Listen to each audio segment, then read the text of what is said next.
In this module, we're going to talk about ionization energy, what it is, and its pattern, it's the trend in the periodic table. So let's start with the definition. So this is what ionization energy is. It's how much energy it takes to completely remove the highest energy electron from a gaseous atom. Right? So we have, for example, sodium. Sodium has 11 electrons total. If we take the highest energy, the one that's the farthest out from the nucleus, and pull it away, this equation describes that. How much energy it takes to do that is called its ionization energy. Actually, it's first ionization energy. I'll tell you why in just a second. So, you don't need to memorize these numbers or anything, but it ends up, so it's like 495 kilojoules per mole to do that. That's what ionization energy is. A couple things. It has to be a gaseous atom, right? Because if this atom is in the solid or the liquid phase, it gets a lot more complicated. Then we have all these interactions with the other atoms, the other electrons, the other protons. And so we just keep it simple. Gaseous atom, how much energy it takes to remove it, the highest energy electron, ionization energy.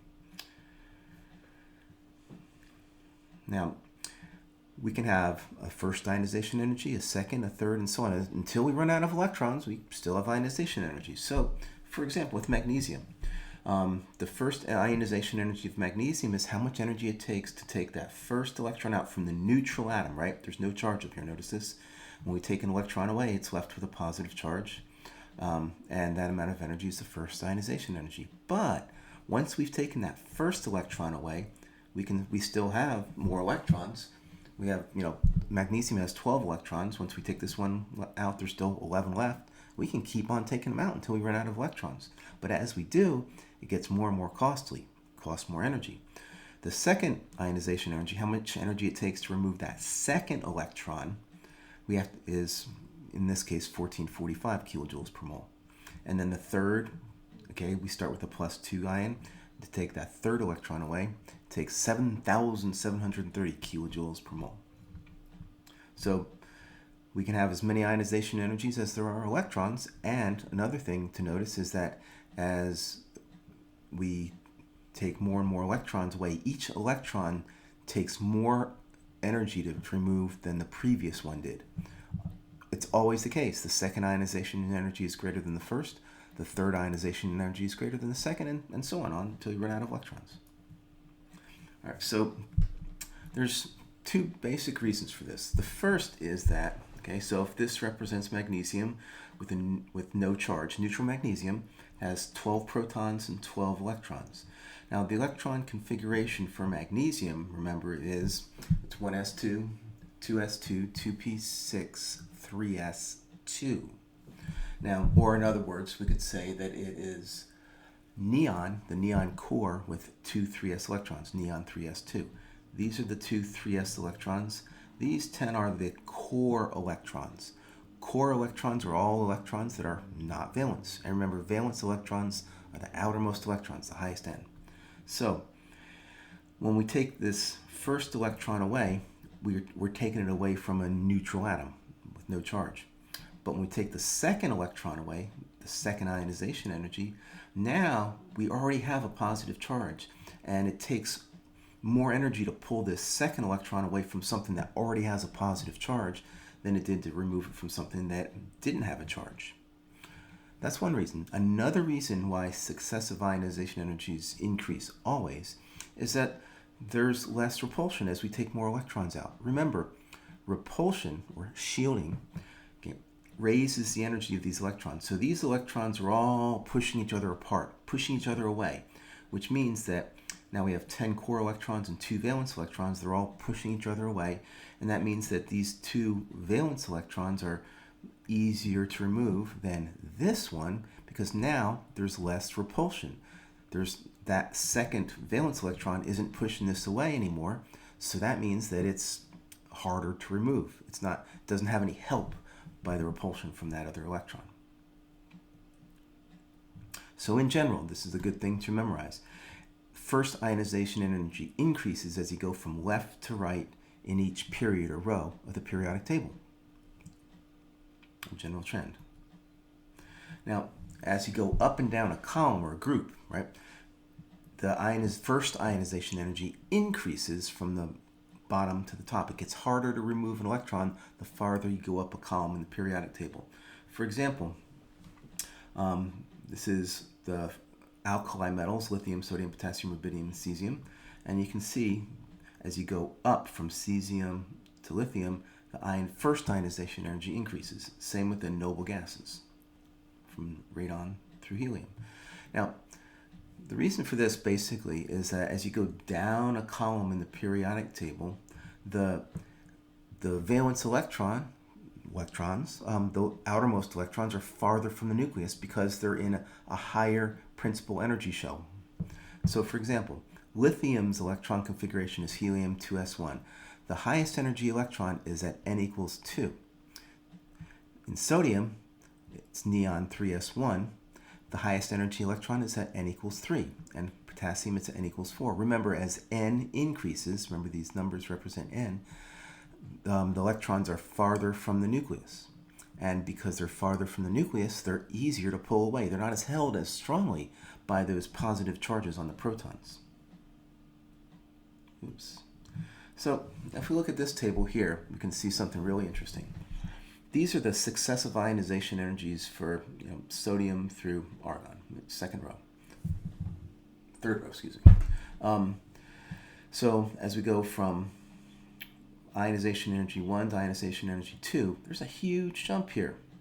Now with magnesium from 1 to 2, it's about double, but then the big jump comes when we go from 2 to 3. And aluminum, it comes from 3 to 4, silicon 4 to 5, and so on. What's happening here, you see, is that once we hit this staircase, as we go across it, this ionization energy, the second, the third, fourth, it's removing a core electron. See now, sodium's electron configuration is 3s1. It's neon 3s1. And so we're taking that 3s electron out. But once we've taken it out, now we have to take core electrons, 2p electrons out here. And it's a lot harder to do that. Let's go back and look.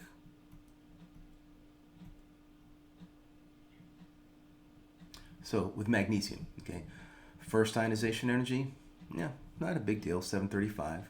We remove a 3s electron, we still have a 3s electron. We remove that second 3s electron, that's second ionization energy. And it's, it's more energy for the reasons we talked about, but it's not a huge increase. But when we go from +2 to +3, in this case for magnesium, we're breaking this core.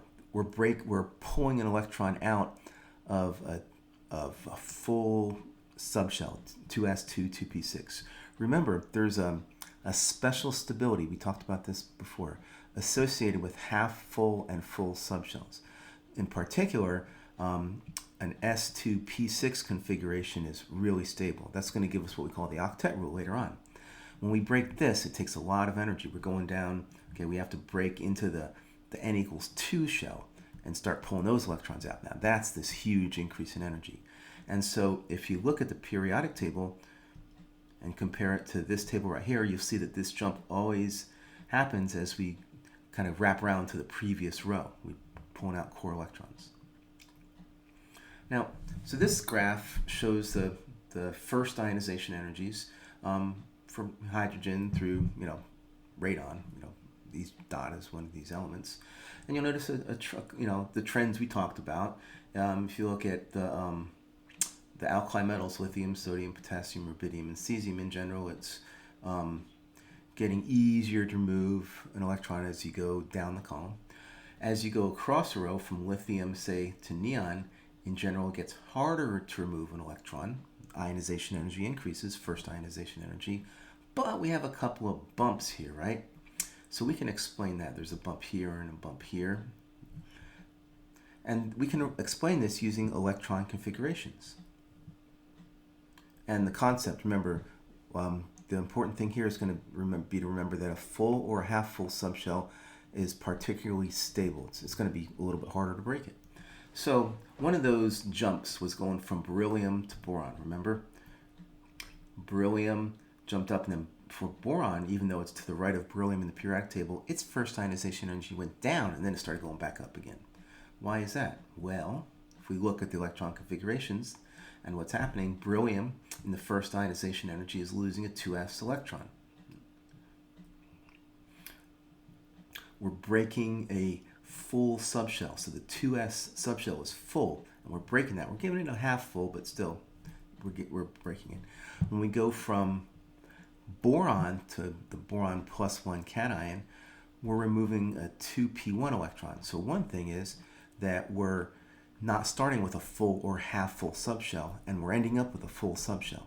The other thing is that this 2p electron is higher in energy than a 2s electron, because remember, within a given shell, N, S is lower in energy than P, which is lower in energy than D, which is lower in energy than F.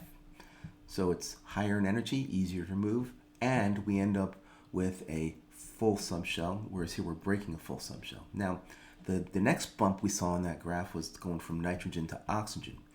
Again, looking at these electron configurations, nitrogen's electron configuration is this. Now notice this 2p3, that's a half full subshell. If you look at the 2p, the three 2p orbitals, Hund's rule tells us that there's going to be one electron in each, all with the same spin, right? Well, this is a half full subshell. It has a particular stability. When we break that, it's a little bit harder to do. With oxygen, okay, so remember oxygen's first ionization energy is lower than nitrogen's. We start with a 2p4. So with oxygen, there's another electron in there, so something like this. Now that's neither full nor half full, but when we break it to make the oxygen plus 1 cation, we leave a half full subshell, and that's particularly stable. And so it's it's a little bit easier to do this, make an oxygen cation, than it is to make a nitrogen cation. First ionization energy of nitrogen is higher than that of oxygen.